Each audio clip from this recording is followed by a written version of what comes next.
entrar, a ver si aquí. Aquí tenemos de vuelta hoy, vamos a ver esto, ¿ven? ¿Se acuerdan? ¿Lo ven? ¿Lo tienen? Sí. ¿Ven o no ven? Sí. Bueno, acá tienen de vuelta este esquema que lo vamos a ver. Pero una de las cosas que hoy queríamos empezar viendo con ustedes, ¿dónde estamos? Justamente la historia, el tema es aclarar, que son 3 puntos. La historia, el 1, la historia de la salvación comienza, ninguno de los 3 lo hablamos ahora, pero aquí se aclara un poco qué es esto de la historia de la salvación, vamos a ir viendo. Pero tiene estos altibajos. No hay rey, se crea el rey. No hay sacerdotes, se crean los sacerdotes. No hay profetas, se crean los profetas. Y todo esto va dando lugar a ver qué pensamos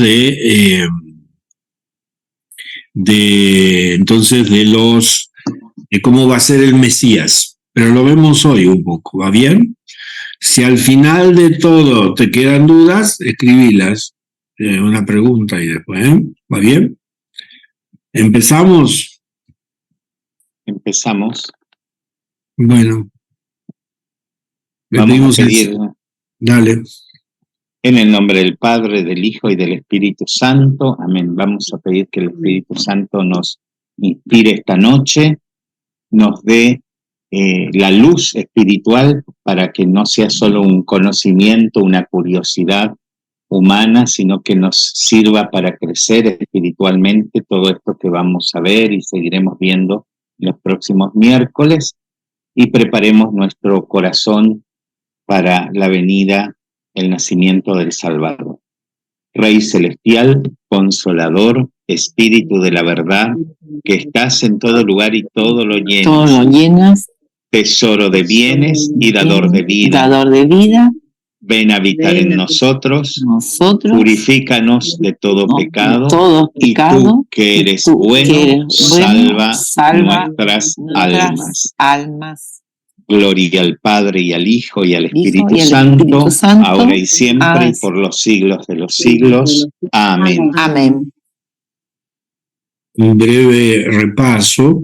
Acuérdense que tenemos presente la frase del profeta, que Dios, el que está marcado en el Evangelio de Mateo, está citado: Dios no quebrará la caña cascada, ni apagará la mecha humeante, hasta que haga triunfar la justicia.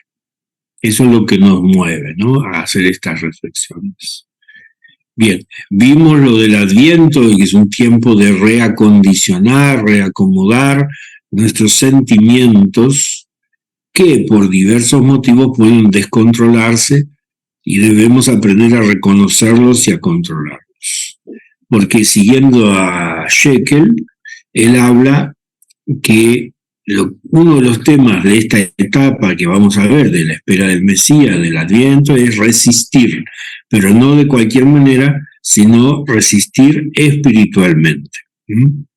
¿Cómo se hace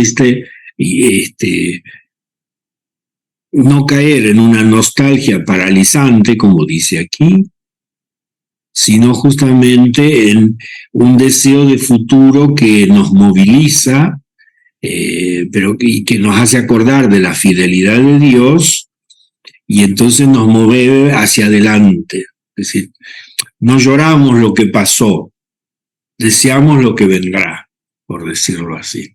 El futuro siempre es vivificante, es dinamizador, crea esperanza.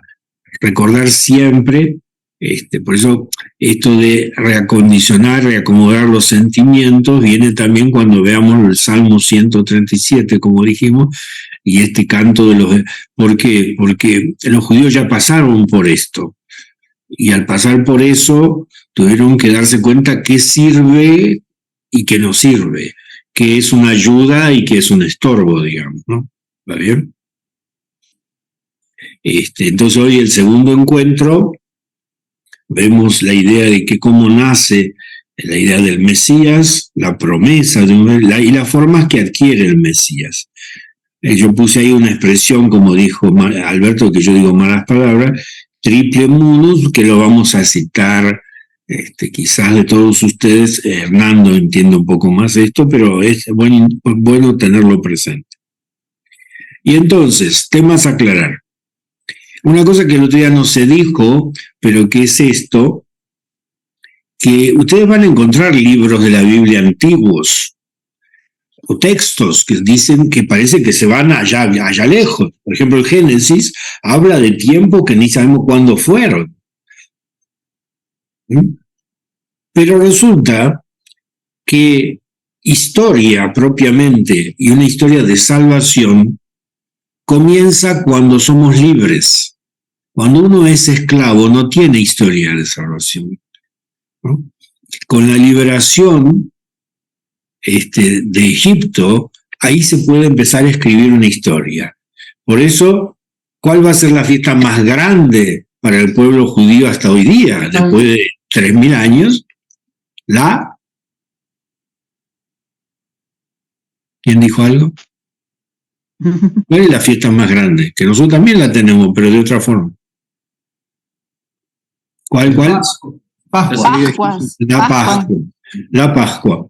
Porque la Pascua, la noche de Pascua, acuérdense que es la noche de Pascua la que permite salir de Egipto, ¿no? A raíz de esa noche de Pascua, el paso de Dios, el pueblo sale y ahí comienza a escribirse la historia de salvación. Por eso en el punto 2, hablamos con Alberto y le proponemos que es muy importante, si ustedes tienen tiempo y ganas, agarrar un papel, un cuaderno de ustedes de notas y escribir una propia historia de salvación.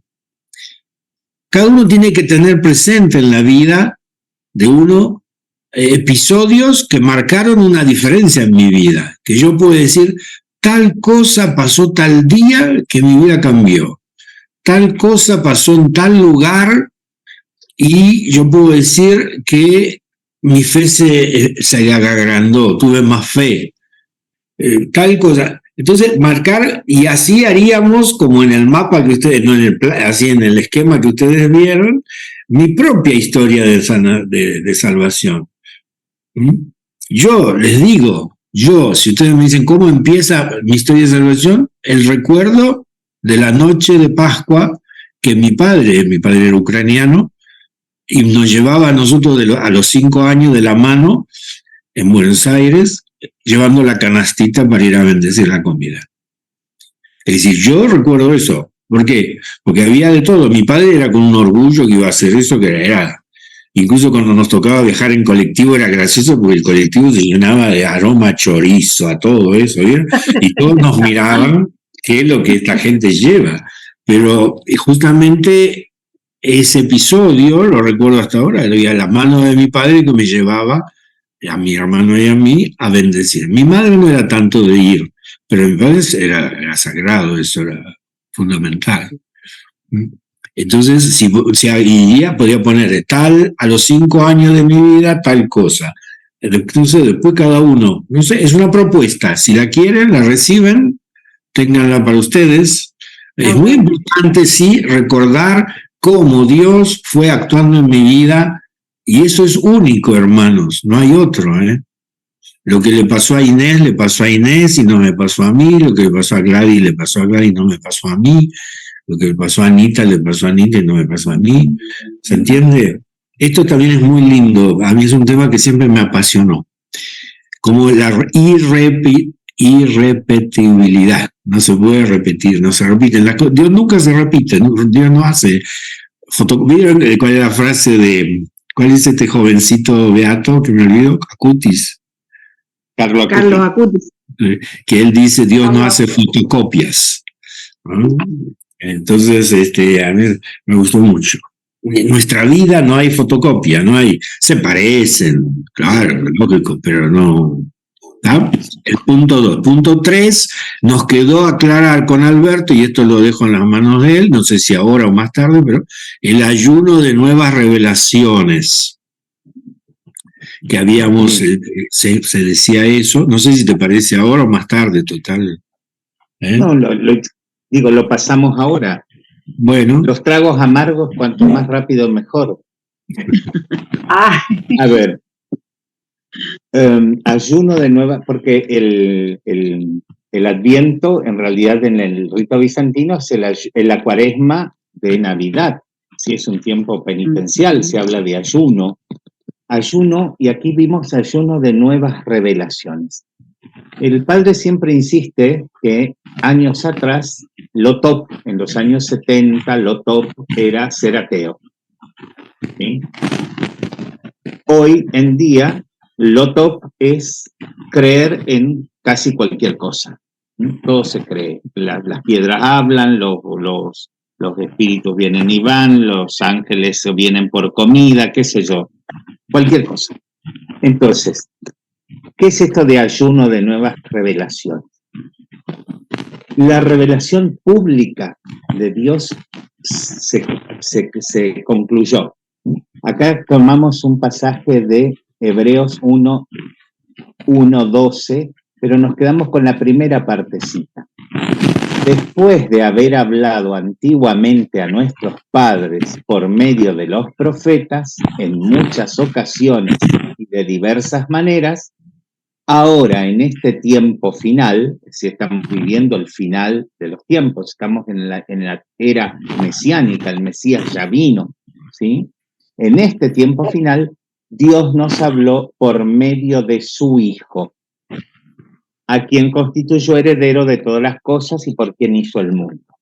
A ver, la revelación es ese acto por el que Dios se nos da a conocer, ¿sí? Al ser humano. Dios se revela al ser humano. Eso fue progresivo, fue lento, ¿sí? Para que lográramos entender qué es lo que quería decirnos Dios, ¿sí? Eso fue lento. Cuando llega Jesús, llega la plenitud de la revelación. Todo lo que Dios quería decirnos, nos lo dijo a través de su Hijo Jesucristo en plenitud. Por lo tanto, no puede haber otro revelador. No puede venir alguien y decir, yo tengo una revelación nueva. ¿Qué es la revelación pública? Así fácil. Todo lo que debo creer y hacer para la salvación eterna. ¿Sí? Ya está dicho todo. No espero nada más.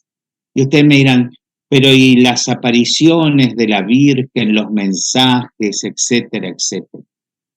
No si son verdaderos, si son auténticos, no agregan absolutamente nada a la revelación pública. Son revelaciones privadas, se dice, en las cuales no hay obligación de creer, ¿sí?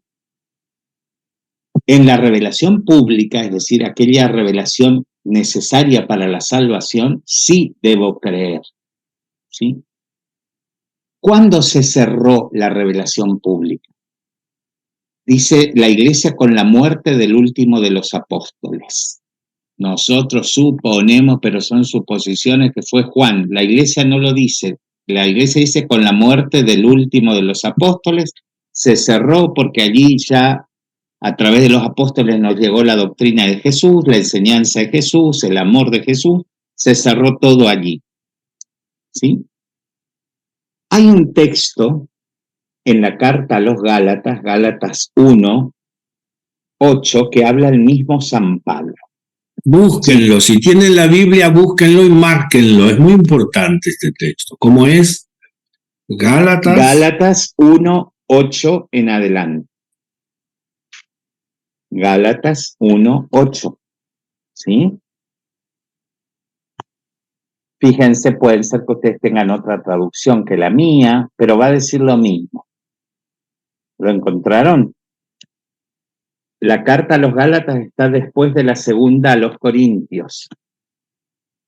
Una carta medio cortita que por ahí uno ojeando se la saltea.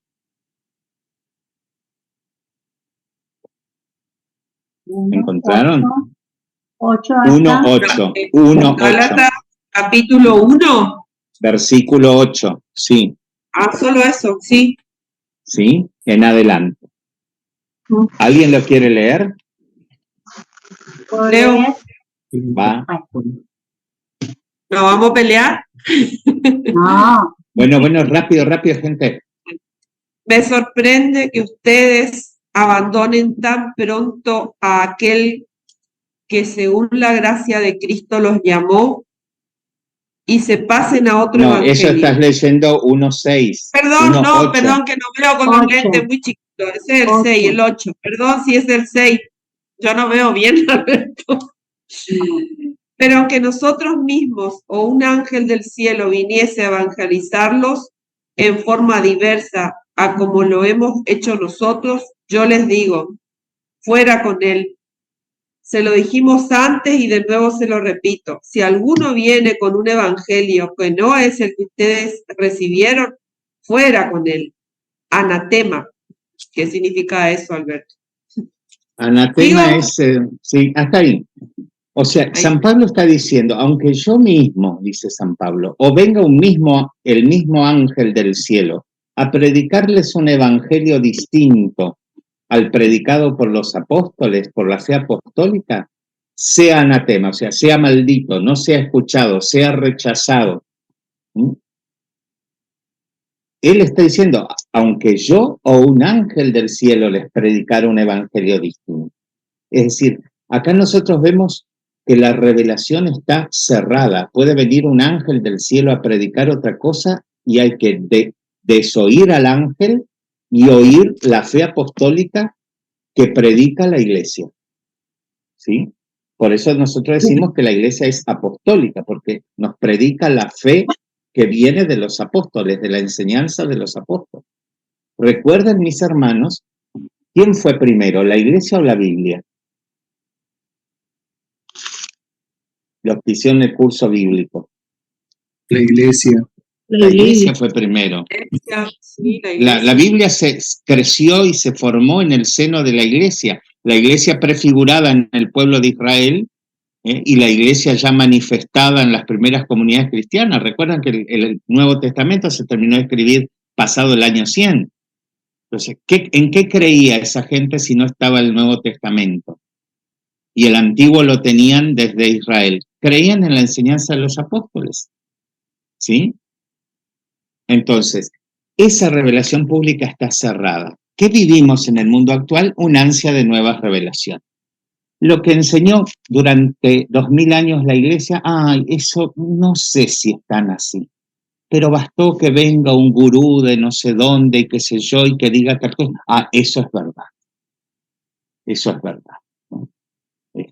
Sí, y ahí es donde decíamos que uno de los ayunos, por ejemplo, que para este tiempo, es justamente no buscar novedades, no buscar, sino agarrarnos a lo que sí está dado por la iglesia, ¿no? La escritura, leer la palabra de Dios, el Nuevo Testamento, el Antiguo, pero eso es lo que está fijo, es lo que ya es el patrimonio de fe de la iglesia.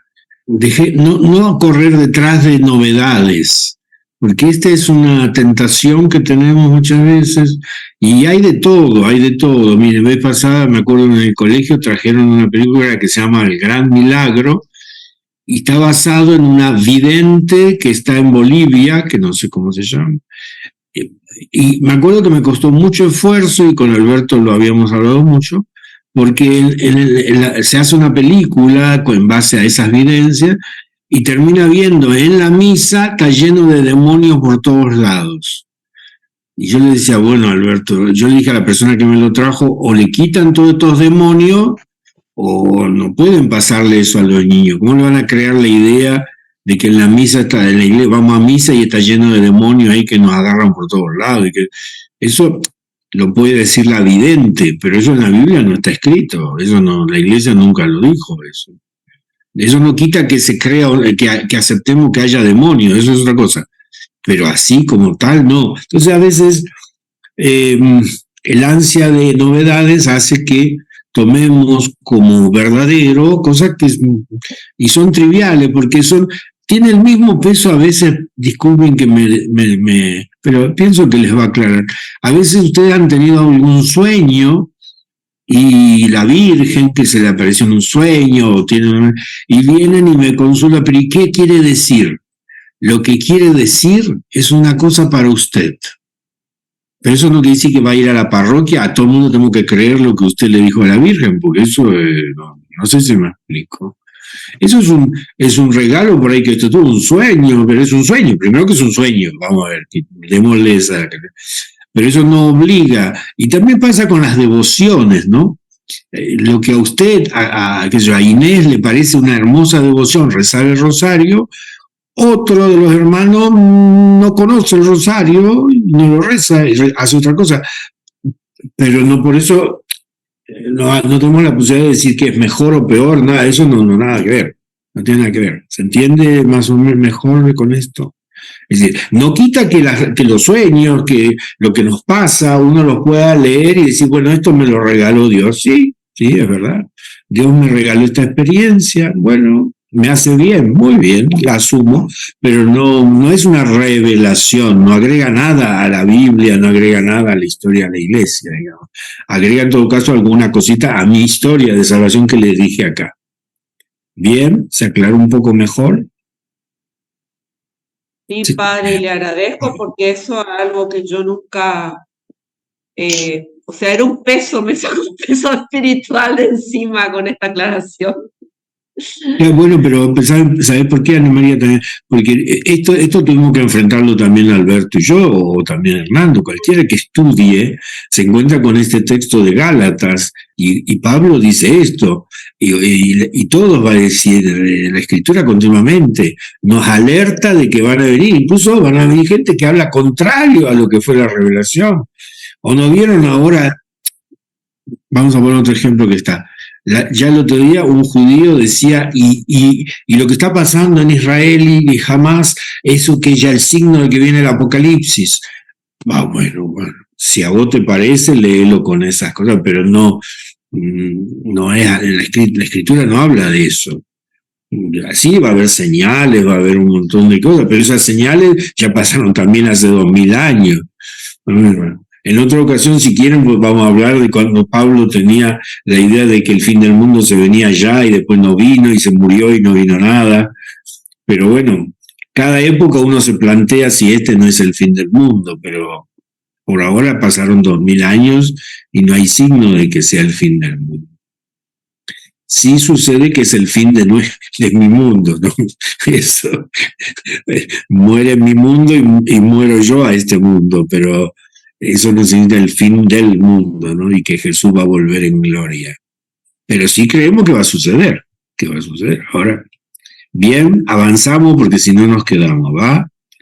Entonces esta diapositiva pasamos a otra, que es la evolución del concepto. Acá está. Y también acá lo dejamos al genio de Alberto. Bueno, no venda tanto la mercadería que... No te preocupes.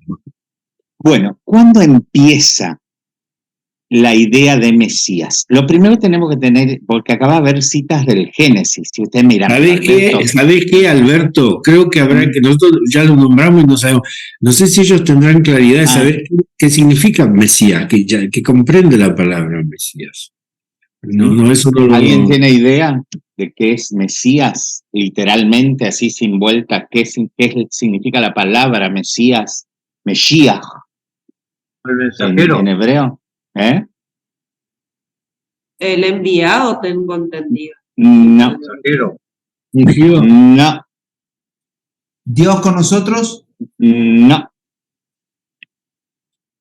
Es lo mismo que Cristo o Christos. ¿Qué significa? Ungido. Salvador. No, el ungido. Mesías es el ungido. Así, textualmente, ungido. Mesías. Ungido. ¿Entienden qué significa ungir? Ungir quiere decir agarrar aceite, lo que yo hago en el bautismo, o a veces en la iglesia latina hacen en las ordenaciones que le ungen con aceite. Eso es ungido. Alguien que está ungido, está lleno de una sustancia, de algo que lo hizo. Por eso la Biblia va a usar mucho que dice que es como aceite que cae por la cabeza, la imagen, la unción. Pero bien, entonces la palabra, vamos a decir, en hebreo es Mesías. Mesías, como lo dijo Alberto, como, a ver, Alberto, en pronunciación hebrea. Mesías. Mesías. Mesías, con la G final. Y en griego es Ungido. Christos. Christos. Christos. En castellano es ungido. Entonces, cuando yo digo, fíjense, ¿qué nombre tiene Jesús? Cuando nace del seno de María, ¿qué nombre le ponen a ese hijo de María? Jesús. Jesús. El nombre propio del hijo de María es Jesús. Pero después nosotros lo vamos a conocer como Jesús, el... Mesías. No, no decimos el Mesías. El Cristo, Jesucristo. Y después se juntan las dos palabras y queda una, Jesucristo. Pero es Jesús el Cristo. Jesús, él, en castellano. Jesucristo. En castellano, Christos, ¿cómo es? Cristo, Christos. Ungido. Ungido. ¿Es muy complicado lo que estamos diciendo? No, para Hernando, para las mujeres como me miran con cara ahí como, Inés, ¿qué tal? La de Inés ahora justo se distrajo. Pero entonces, ¿cómo? Que solamente son 3 idiomas diferentes, pero se entiende bien, padre. Al menos yo entendí. Bien, ¿va bien? Pero ven, nosotros estamos tan acostumbrados a usar las palabras, pero no sabemos qué estamos diciendo con esas palabras. Entonces, ahora vamos a hablar, si yo digo acá, el Mesías real, ¿qué estamos diciendo? Si lo digo en griego, ¿cómo sería? Cristo. El Christos, muy bien, Christos en ucraniano. Y si digo ya me olvidé lo que quería preguntar. Lo digo en castellano, en lugar de decir Mesías, ¿qué diría? El ungido real. El ungido sacerdote, el ungido profeta. ¿Va bien? ¿Va bien? ¿Estamos bien acá con esto, con los conceptos? Sí, sí. ¿Sí? Bien, ahora sí. Bueno, ¿cuándo aparece esta idea de un ser ungido que viene a dar solución a algo que no va, que no está funcionando? ¿Sí?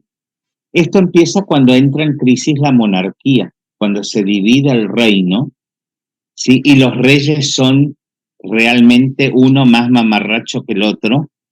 Se espera, empieza el pueblo a concebir y los primeros profetas la venida de un rey de verdad, ¿sí? Un rey que haga las cosas bien, un rey que esté ungido por Dios.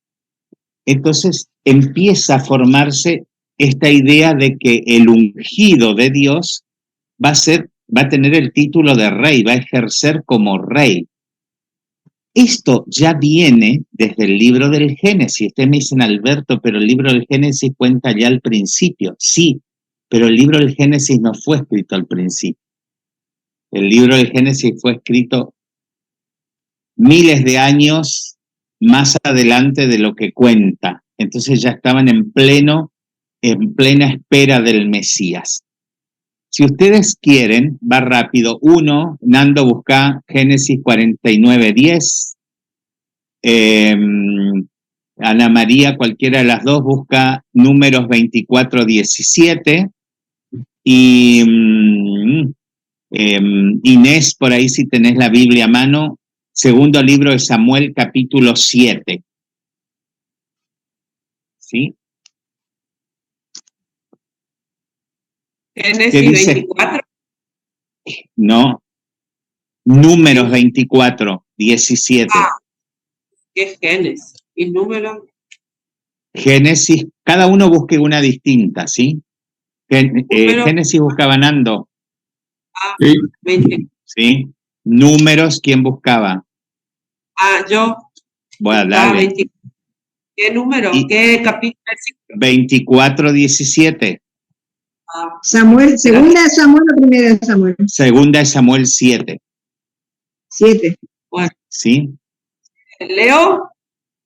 Empieza Nando. Bueno. Bueno. El cetro no se apartará de Judá, ni el bastón de mando de entre sus piernas, hasta que llegue aquel a quien le pertenece y a quien los pueblos deben obediencia. Muy bien, ¿qué es esto? Cuando está muriendo Jacob, le da una bendición a cada uno de sus hijos, o una maldición también, porque alguno de los hijos los maldice, ¿sí? Cuando llega a su hijo Judá, el padre de la tribu de Judá, le dice esto. Volvé a repetir, por favor. El cetro no se apartará de Judá, ni el bastón de mando de entre sus piernas, hasta que llegue aquel a quien le pertenece y a quien los pueblos deben obediencia. Miren, ahí ya empieza esta idea. Cetro y bastón de mando son dos atributos de los reyes. El bastón de mando, ahora Milei va a recibir el bastón de mando presidencial, es el símbolo del poder presidencial.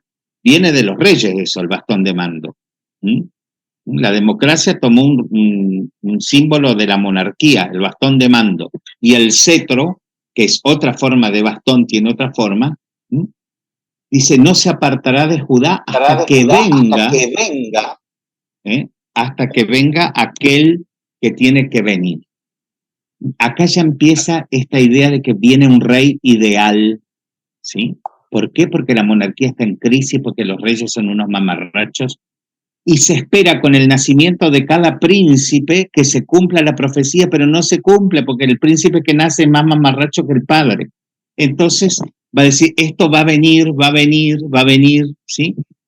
Números 24:17.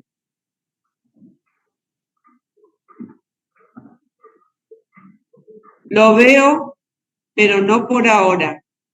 Lo contemplo, pero no de cerca. Un astro se levanta desde Jacob. Un cetro se yergue en Israel.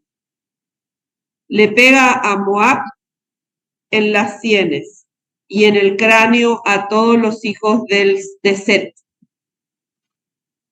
¿Vieron? Se levanta un poder, un cetro de Israel, y le pegan la cabeza a Moab. Moab, que eran los moabitas, eran un pueblo enemigo de Israel y eran vecinos. Y los hijos de Set también eran otros pueblos vecinos que vivían en guerra y haciéndole la guerra.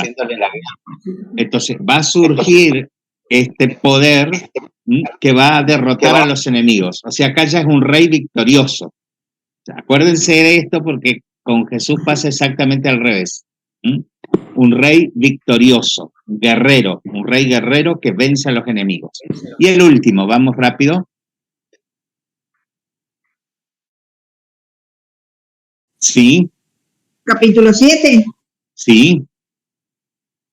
Cuando David se estableció en su casa y el Señor le dio paz, librándole de todos sus enemigos de alrededor, el rey dijo al profeta Natán, mira, yo habito en una casa de cedro, mientras el arca de Dios está en una tienda de campaña. Natán respondió al rey, ve a hacer todo lo que tienes pensado, porque el Señor está contigo. Pero aquella misma noche la palabra del Señor llegó a Natán en estos términos. Ve a decirle a mi servidor David, así habla el Señor, eres tú el que me ha de edificar una casa para que yo la habite. Desde el día en que hice subir de Egipto a los israelitas hasta el día de hoy. Nunca habité en una casa, sino que iba de un lado a otro en una carpa que me servía de morada. Hasta ahí, salteamos, ahí, David le quiere construir un templo, Dios dice, yo no habito, y vos me vas a construir a mí, si yo hice todo esto, yo te construí a vos, pero más adelante dice, y cuando tu vida llegue a su límite y te acuestes con tus padres, confirmaré después de ti a la descendencia que saldrá de tus entrañas y consolidaré el trono de su realeza. Él continuará una casa para mi nombre, él construirá una casa para mi nombre y yo consolidaré el trono de su realeza para siempre. Acá ya viene más fino. El Mesías es un rey de la casa de David, porque Dios le prometió a David que su trono estaría para siempre. ¿Vieron cómo va deviniendo en la historia? Primero era un rey que nadie sabe, después un rey más específico y ahora el rey es de la casa de David. Este va a ser el Mesías. ¿Se entiende más o menos? ¿O va muy rápido? Sí, no, más o menos.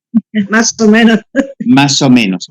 La idea es, empieza con la idea de un rey. Ese rey es de la tribu de Judá, porque su padre lo bendijo, el cetro no se apartará de Judá. Después viene el libro de los números, no va a ser hoy ni mañana, pero se levantará un cetro, o sea, un rey, un ungido en Israel que aplastará a los enemigos de alrededor.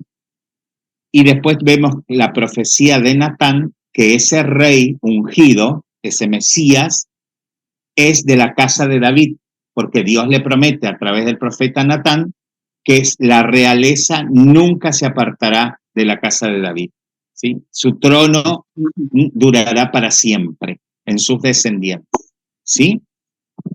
Sí, sí, ahora sí entendí. En la época de Jesús también habían bandos y grupos que esperaban un rey Mesías, un ungido que los librara del yugo de los romanos, ¿sí? Por ejemplo, los celotes, el grupo que pertenecía a Judas, a los celotes. Ellos eran revolucionarios, guerrilleros y esperaban un rey que los acaudillara y sacarse a los romanos de encima. Este rey guerrero victorioso. Este rey no llega, gente. Pasan los siglos y no llegan, la monarquía cae prisionera, es todo un desastre, no llega la profecía del Mesías rey victorioso y guerrero. Acuérdense esto, victorioso y guerrero. Empiezan los profetas por otro lado viene el Mesías. Y acá viene Jeremías 33, del 14 al 26. Jeremías 33, 14 al 26. La idea de un Mesías profeta.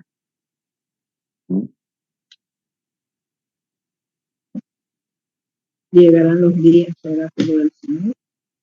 ¿Sí? Ya encontré. ¿Ya encontraste? Sí, Leo. Sí, es largo. 33, 14, ¿sí? ¿Sí? Promesas a los descendientes de David. Uh-huh. Se acerca ya el momento, dice Yahvé, en que cumpliré la promesa que hice a la gente de Israel y a la de Judá. En esos días haré nacer un nuevo brote de David, que ejercerá la justicia y el derecho en el país. Entonces Judá estará a salvo, Jerusalén vivirá segura y llevará el nombre de Yahvé es nuestra justicia. ¿Hasta dónde tengo que leer? Seguí un poquito más. Pues lo afirma Yahvé, nunca le faltará a David un descendiente para que se siente en el trono de Israel, ni tampoco les faltará a los sacerdotes y levitas un hombre que en presencia mía ofrezca holocaustos, queme incienso de oblación y celebre el sacrificio cada día. Entonces, acá ya empieza a tomar un giro la promesa del Mesías o la idea del Mesías. No va a ser un rey aparentemente, porque acá de la tribu de la casa de David pasa a la tribu de Leví, promete un sacerdote, nunca les faltará un sacerdote que ofrezca la oblación. Entonces acá en Jeremías vemos un giro de la idea del Mesías. No es tanto un rey, sino un Mesías sacerdote, que cumple la función del sumo sacerdote en Israel. Ustedes se acuerdan que la tribu sacerdotal en Israel es la tribu de Leví, pero dentro de la tribu de Leví, los que tenían por herencia el sumo sacerdocio eran los hijos de Aarón. Eran los únicos que podían entrar detrás de la cortina al lugar santísimo, al santo de los santos, una vez al año, a purificar el lugar en el día del perdón. Esto es una imagen que nosotros con el iconostasio se representa muy bien en los templos bizantinos, el lugar santo y el lugar santísimo, ¿sí? Entonces se empieza a hablar de este Mesías sacerdote más que rey. Y este Mesías sacerdote es recogido en la profecía de Zacarías, capítulo 3, ¿sí? Que es el deber de la casa, la leen en casa, ¿sí? Ahí se reafirma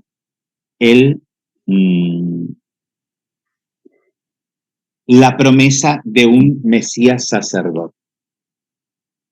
Eso queda flotando. Después vamos a ver el Mesías profeta, por último.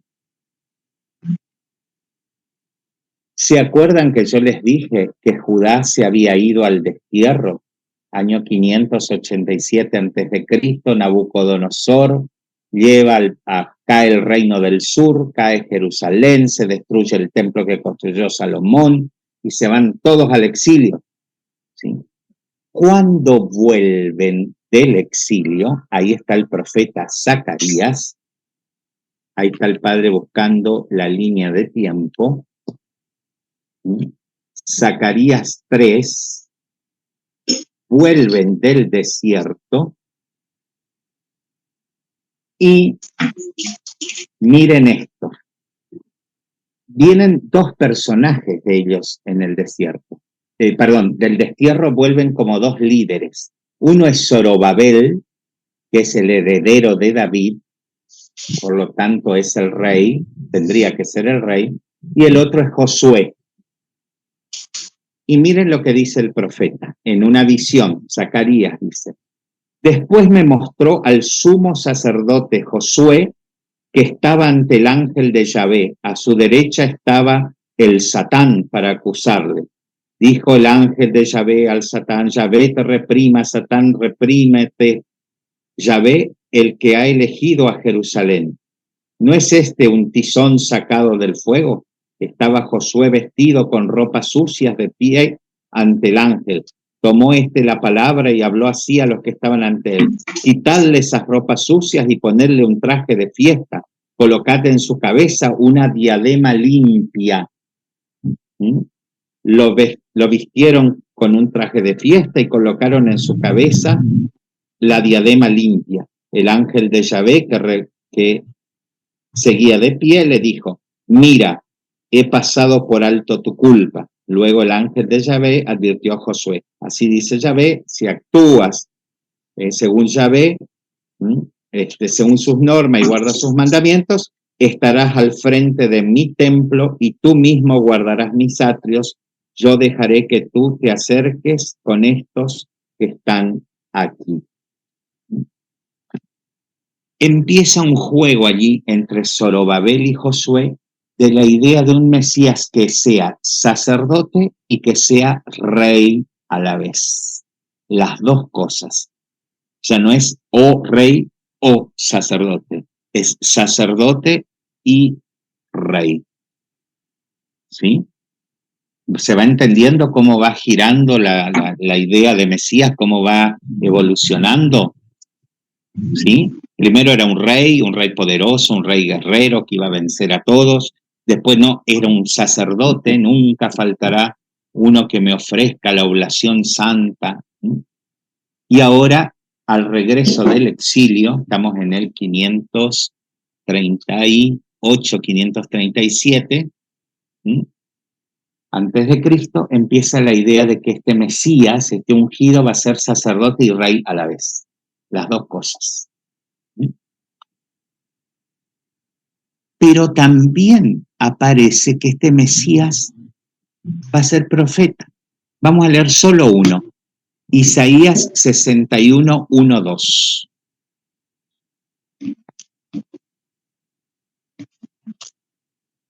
El que encuentra primero tiene un premio. Yo les dije que hoy vamos a andar por la Biblia de un lado para el otro. El Espíritu del Señor Yahvé está sobre mí. Sí, Yahvé me ha ungido. Me ha enviado con un buen mensaje para los humildes, para sanar los corazones heridos, para anunciar a los desterrados su liberación y a los presos su vuelta a la luz. ¿Sí? Para publicar el año de gracia de Yahvé y el día del desquite de nuestro Dios, para consolar a los que lloran. Hasta ahí. Está describiendo un profeta. ¿Se acuerdan esta lectura? Esta lectura les tiene que sonar conocida. Jesús en la sinagoga se le pasa el rollo y lee este pasaje de Isaías y dice: hoy se ha cumplido esta profecía. Yahvé me ha ungido para anunciar la buena nueva a los pobres. Es decir, el Mesías es profeta. El Mesías es profeta.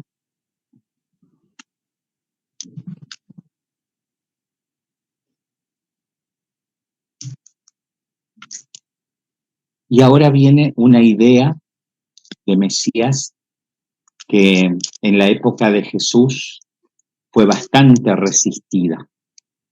Y en épocas anteriores también. Nadie quería aceptar un Mesías así. El que se atreve a describirlo es el profeta Isaías, desde el capítulo 50 al 55. Allí están los 4 cánticos del siervo sufriente. Un Mesías sufriente. Ustedes lean los cánticos, busquen el primero, y van a ver que el profeta está describiendo, ¿sí?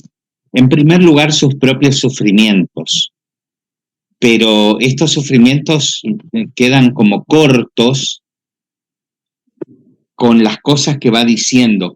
Mis hermanos, las profecías tienen esto: nacen de una realidad concreta, se refieren a un hecho concreto, pero a ese hecho le queda grande la descripción que hace la profecía. Entonces como que la profecía sobra, queda corto el hecho y se espera algo más, y ese algo más va a venir en el futuro. Acá el siervo sufriente en primer lugar es el profeta, lo tratan para la mona a Isaías, ¿sí? Lo tratan mal, sufre, pero esos sufrimientos que describen son mucho más terribles de lo que él mismo sufre. Y aquí viene una idea resistida, rechazada, que es la idea del Mesías sufriente.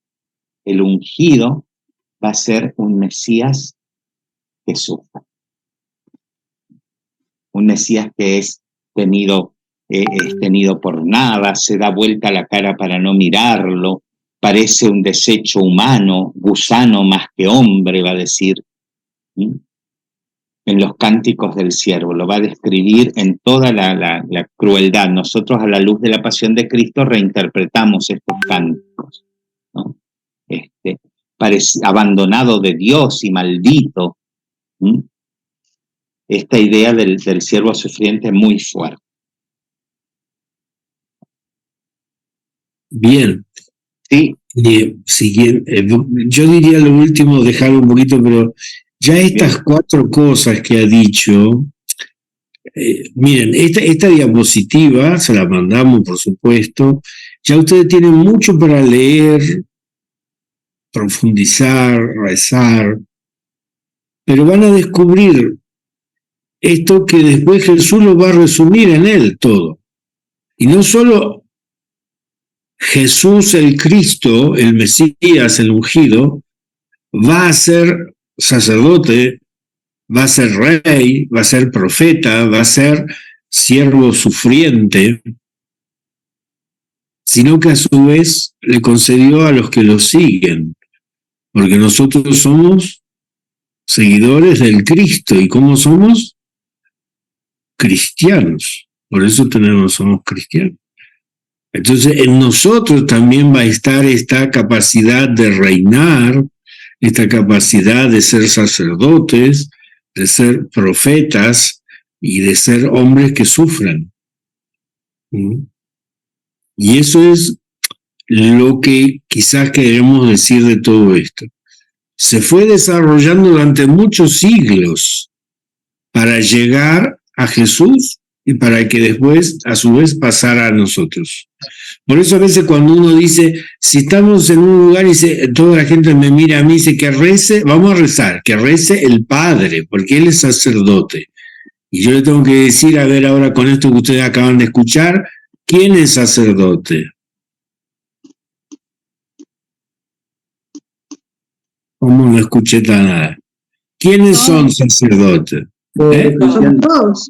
Todos. Bueno, alguien que tiene que profetizar. ¿Quién profetiza? ¿Hay algún profeta o todos somos profetas? Todos somos profetas. ¿Y hay alguno que reine o todos tenemos que reinar? Todos somos reyes. Bien, a esto era hay una expectativa que va a Jesús, pero que también nos llega a nosotros de alguna manera. Es decir, por eso, y después otra cosa, hermanos, que estamos aprendiendo. Las cosas de Dios no se dan así de un día para otro, no es un segundo y se terminó. Implican esfuerzo, estudio, profundizar, ver. Al pueblo judío le llevó siglos todo esto. Y nosotros pensamos, porque yo ya fui a catecismo, primera comunión, un año que fui 6 sábados, media hora, y nunca escuché a la catequista, y con eso ya tengo todo, lo que tardaron 2000 años en profundizarse, por decir, ¿no?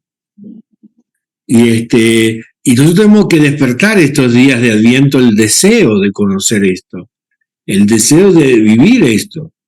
Nosotros también ya sabemos que se cumplieron estas profecías en Jesús, pero lo del Mesías sufriente es todo un proceso que también cada vez que ustedes sufran, van a decir, ¿por qué yo tengo que sufrir? Es bueno, pero el Mesías sufrió. Y participar del cristianismo, participar de Cristo, de la unción de Cristo, humanidad, por el bien de la humanidad. Porque claro, nosotros lo vemos todo como más o menos facilito, pero no. Yo cada vez me maravillo más del misterio de José, del misterio de María. José tiene que aceptar todo con qué. No es que agarró el burrito y se fue a Egipto así nomás, todo el pobre hombre, apenas no sé si dormía, se la pasaba, bueno, dormía porque soñaba, pero tuvo que sufrir y habrá muerto sin entender nada. Bien, tarea para el hogar. Escribir la historia de la salvación propia. ¿En qué momento Dios habló conmigo? ¿En qué momento se me apareció Dios? ¿En qué momento yo puedo decir que ahí estuvo Dios presente? Y segunda tarea, profundizar esta diapositiva. Yo, por la hora que es, les paso las diapositivas que siguen para que vean, y si hace falta decir algo, Alberto, decimos, pero son quizás de tipo ilustrativo. Esto que dijo él con gran esfuerzo, ahora lo vemos en imágenes, profeta del Adviento. Isaías es una corriente profética, bueno, eso implicaría todo un estudio, pero porque se acuerdan que los días citó Alberto que son 3, el libro tiene 3 partes, cómo se compuso el libro, acá lo van a tener, después, por ejemplo, les va a decir acá abajo, ven cómo está compuesto el libro, en qué siglo fue escrito, la parte de cada parte. Acá, esta diapositiva es muy interesante porque acá les va a poner en contexto histórico, bueno, primero qué género literario, cómo es la historia, qué enseña Isaías, pues es el gran profeta del Adviento, ¿no?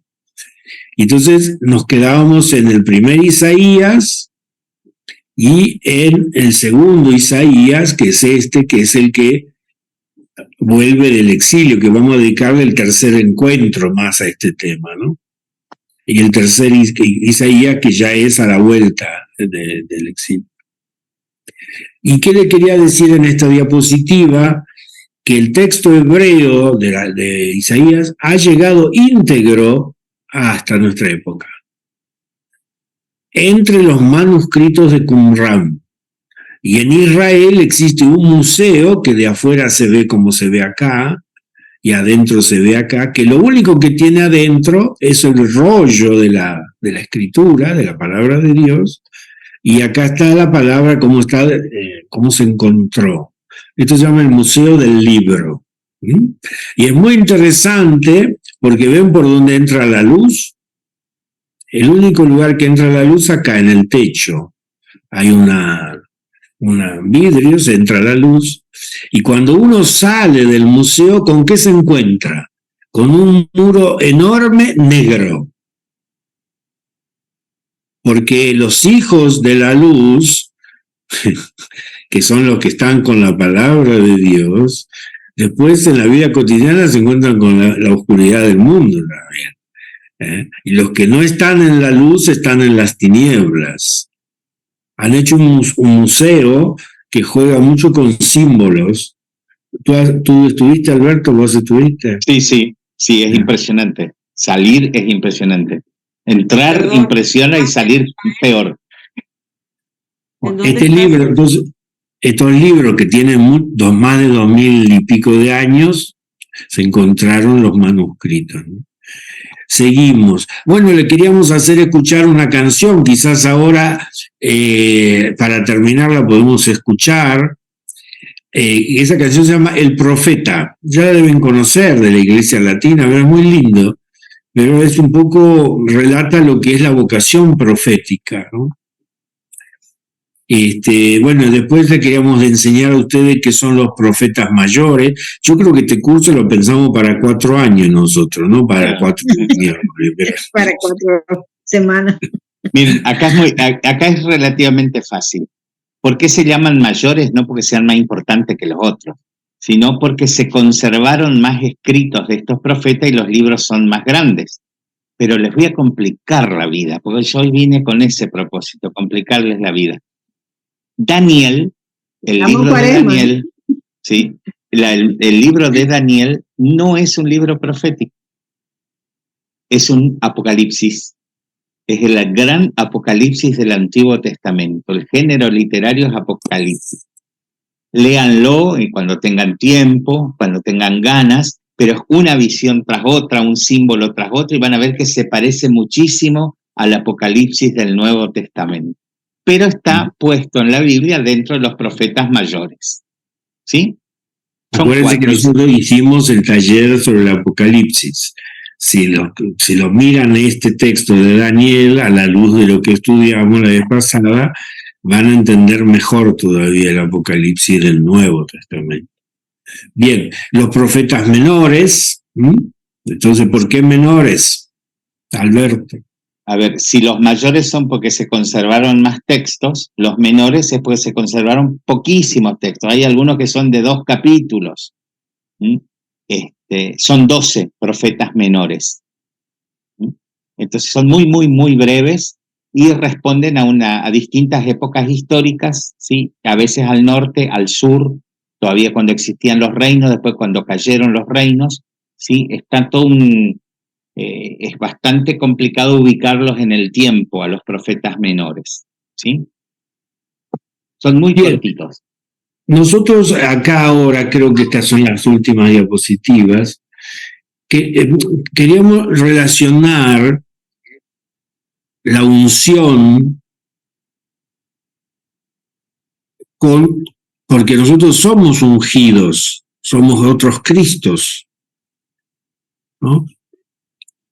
También se lo llama al sello, porque si ustedes van a ver que cuando el cura nos da la confirmación, ¿qué dice? El signo del don del Espíritu Santo, o si no, el sello del don del Espíritu Santo. Es la marca, lo que nos marca. Es un signo indeleble. ¿Y qué significa? Por eso aquí con Alberto hablamos de esta frase, que ahora creo que por ahí va a decir algo, pero recibimos de Dios una marca por la cual nosotros le pertenecemos.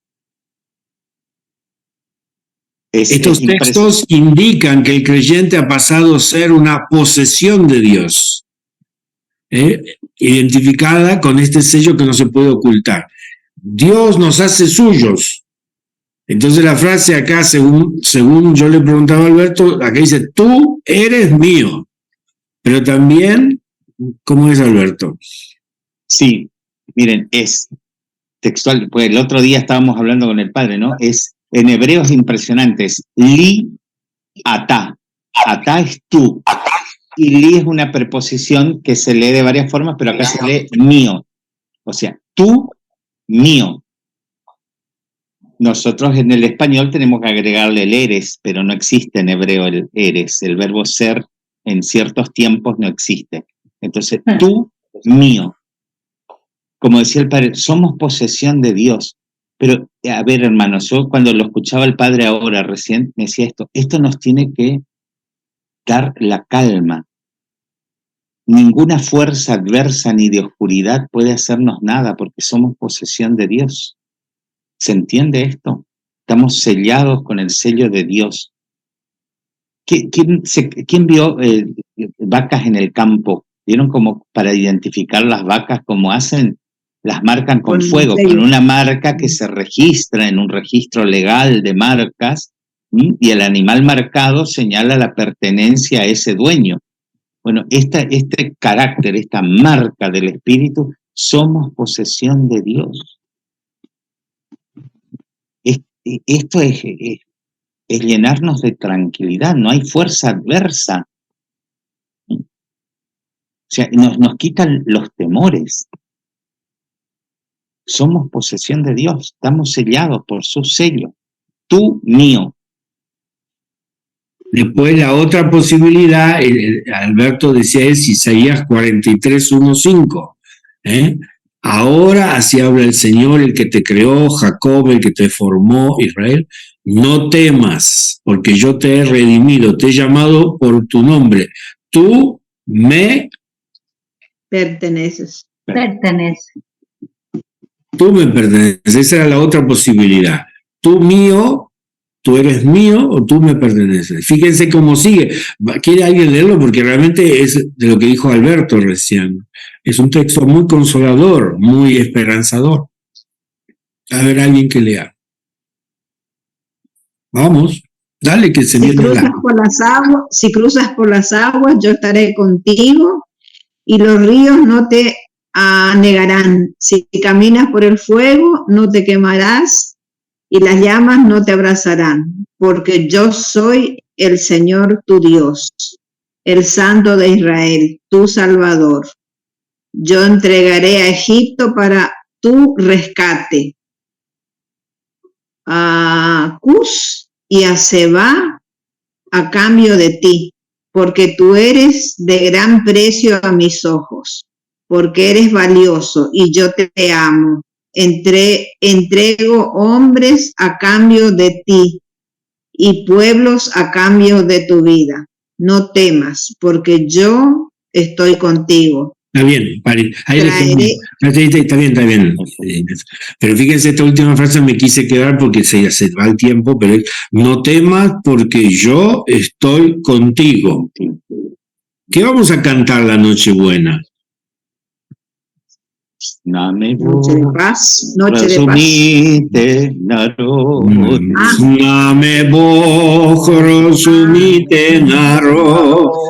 Con nosotros está Dios. Yo estoy contigo, dice la Escritura. Entonces Dios está con nosotros, por eso dice, entiéndanlo, pueblo, entiéndanlo. Estén atentos. ¿Qué dice el diácono que no lo veo? No sé si está. Estemos atentos. Es Adviento. Preparémonos. Bien, y con padre, por último, ¿sí? Solo esto. dice, porque tú eres de gran precio a mis ojos. Acá esta frase es una patada en el trasero. Si tuviéramos en España usaba el otro nombre, porque los españoles no tienen problema con eso. Es una patada en el trasero a nuestra teología de que somos miserables, desgraciados, infelices, inmundos, cochinos y inmundos pecadores. Y Dios que nos dice, tú eres precioso a mis ojos. O pueblos, entrego naciones por ti. Entonces acá nos viene a dar otra mirada al Adviento. No somos basura, somos valiosos a los ojos de Dios. Sos valioso, valiosa a los ojos de Dios. O nos convencemos de una buena vez en este Adviento, o creer o reventar, decía mi abuela. La otra cosa que quisimos es marcar esto de la marca espiritual indeleble, el sello, por decirlo. Se utiliza una palabra en la teología y en la iglesia que es el carácter.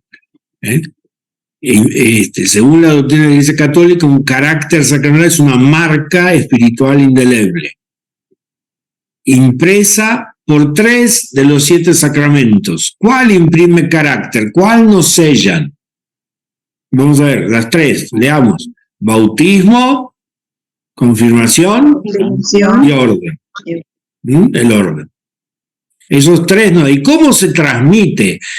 Algunos hablan del aceite, es verdad, pero de acá el catecismo de la Iglesia ucraniana últimamente dice una cosa muy buena. Del mismo modo que en el bautismo y en la confirmación, también en los sacerdotes se hace por la imposición de manos.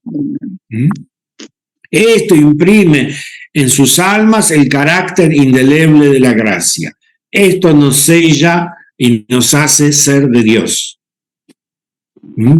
Jesús también vivió esto, por eso es el Cristo. Pero ojo, la verdad, el título, el Cristo, el ungido, la primera comunidad lo tuvo que desarrollar con mucho tiempo y esfuerzo. No es que vino Jesús con un cartel así y decía, yo soy el Cristo, quien me vota, yo soy el Cristo, yo asumo como Cristo el domingo, yo soy el Mesías, yo soy el Rey. No. Es decir, la comunidad tuvo que hacer todo un esfuerzo para saber que él, a tal punto que una vez con Alberto nos decíamos, Juan Bautista, llega un momento, lo están por matar, y le dice a los discípulos, vayan y pregúntale, ¿eres tú el Mesías que debíamos esperar o hay que esperar otro? Y Jesús no le contestó ni sí ni no. ¿Qué le dijo, Alberto? Los ciegos ven, los cojos andan, los muertos resucitan y la buena noticia es anunciada a los pobres. ¿Les suena la profecía de Isaías que hace un rato leímos? Porque el Señor me ha ungido para anunciar la buena nueva a los pobres, la liberación de los cautivos. Le da hechos, no le dice sino, le muestra hechos. Porque eso es una cosa muy interesante, Jesús nunca facilita. Jesús quiere aclarar, pero no hace todo fácil, el esfuerzo lo tenemos que hacer nosotros. Acuérdense que hacen milagros y algunos que hacen, el otro día decíamos, gloria a Dios, y otro que dice, no, ese de qué va a ser gloria a Dios, es el demonio, lo hace porque es hijo de Belzebul, porque hay que hacer, y ni a Juan, ni a su primo Juan le aclaró así, sí, anda tranquilo, yo soy el Mesías, no. Le dijo, mirá los signos y vas a ver. Y el último que yo quería mostrar acá es el triple munus. Acá van a ver ustedes abajo esta foto, este dibujo, donde están el rey sentado, el sumo sacerdote y el profeta, más o menos con las vestiduras, y me causó gracia que acá está la menorá. ¿Se acuerdan que el otro día Alberto habló de la menorá, la de 7 brazos, no la de 8, 9? Sino la menorá, que nosotros la tenemos en el templo. Bueno, el triple munus, que se llama esta frase que Alberto dice que es una mala palabra, indica que Jesús recibe de Dios Padre las 3 funciones, de ahí viene munus, función. ¿Qué función tiene? Función sacerdotal para santificar, función profética para enseñar y la función real para gobernar. Y el Apocalipsis 1, 6, 8 lo dice, y nos hizo reyes y sacerdotes para Dios su Padre. A él sea la gloria, el imperio por los siglos de los siglos. Amén. He aquí que viene con las nubes y todo ojo lo verá. Y los que le traspasaron y todos los linajes de la tierra harán lamentación por él. Nosotros, en la unión con Cristo, somos constituidos lo mismo que es Él. Cristo es sacerdote, profeta, rey, y eso mismo somos nosotros una vez bautizados, sacerdote, profeta y reyes. Y si Alberto habló de cuánto valemos, también debemos saber valemos y qué somos, quiénes somos, ¿no? Bueno, después que cortemos se los mando, ¿va bien? Otra vez lo dejamos apabullados.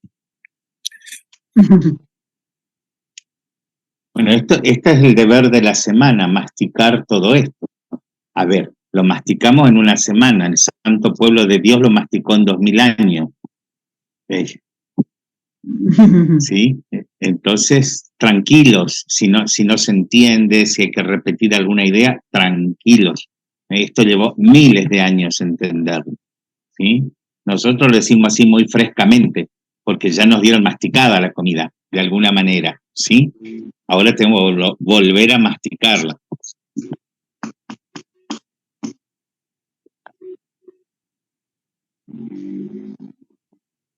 A mí me Yo quería, si les parece, escuchar a ver si lo puedo hacer, la canción del profeta, y esa sería el final, ¿eh? ¿Va bien? Y que Dios nos bendiga. Acá estamos con Andrés, que lo veo ahora, Andrés, así que lo estamos acompañando también a Andrés en la situación de su nieto. ¿Y cómo está Octavio?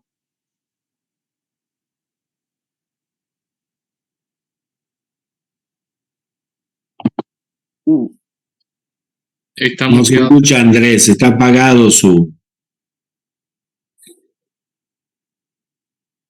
Está apagado su micrófono. A ver, yo no lo puedo abrir.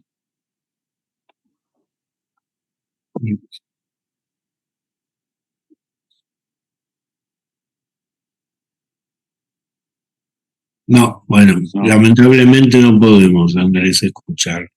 Ahí sí, ahí fue. Ahora,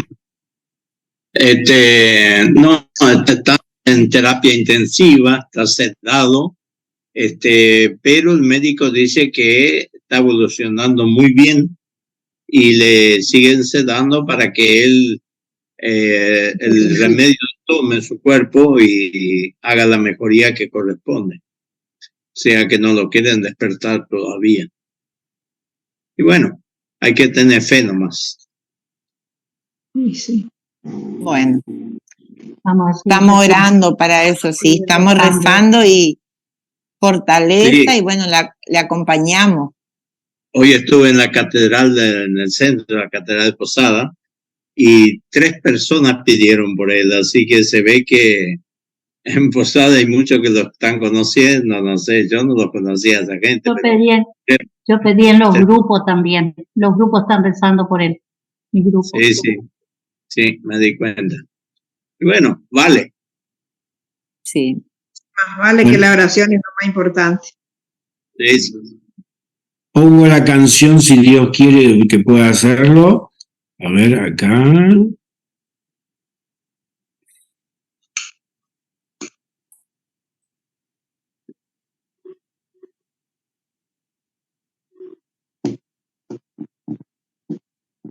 ¿Se escucha, sí? No. ¿No? No. Bueno, listo, entonces no pasa nada. Después lo escuchan ustedes cuando le mande, lo miran ahí. ¿Va bien? Listo. Pedimos la bendición. Gloria al Padre, al Hijo y al Espíritu Santo, ahora y siempre y por los siglos de los siglos. Amén. Amén. Señor, ten piedad. Señor, ten piedad. Señor, ten piedad. Señor, ten piedad. Bendice. Que el Señor en esta noche tenga misericordia de nosotros, de Octavio, nos conceda paz y salud el Padre, el Hijo y el Espíritu Santo. Amén. Amén. Amén. Amén.